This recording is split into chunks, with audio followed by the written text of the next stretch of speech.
我想你哋咧每人俾一首歌名我。4月物語啊！這句話如何的開始，如何的啟齒，無人知曉的心意。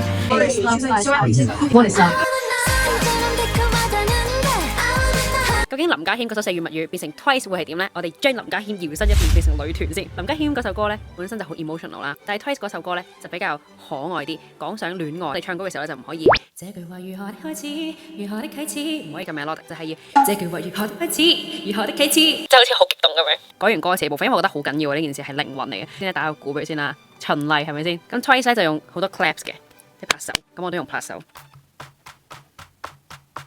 好啦，拍完手之後，梗係要打翻啲 basic 嘅鼓 beat 俾佢啦。埋呢首歌，我想俾到佢一種電子感覺啲嘅，即係好似玩遊戲嘅。咁所以咧，我亦都會加翻啲 game sound 落去。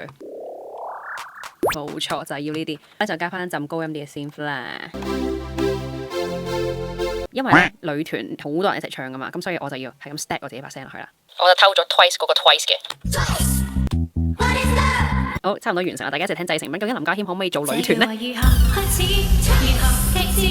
無人知曉的心意，很想接下去描寫初戀，又猶豫，心思仍初戀。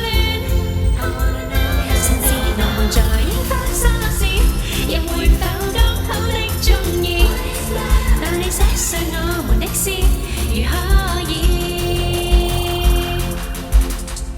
留言話俾我知，你覺得林家謙可唔可以做女團呢？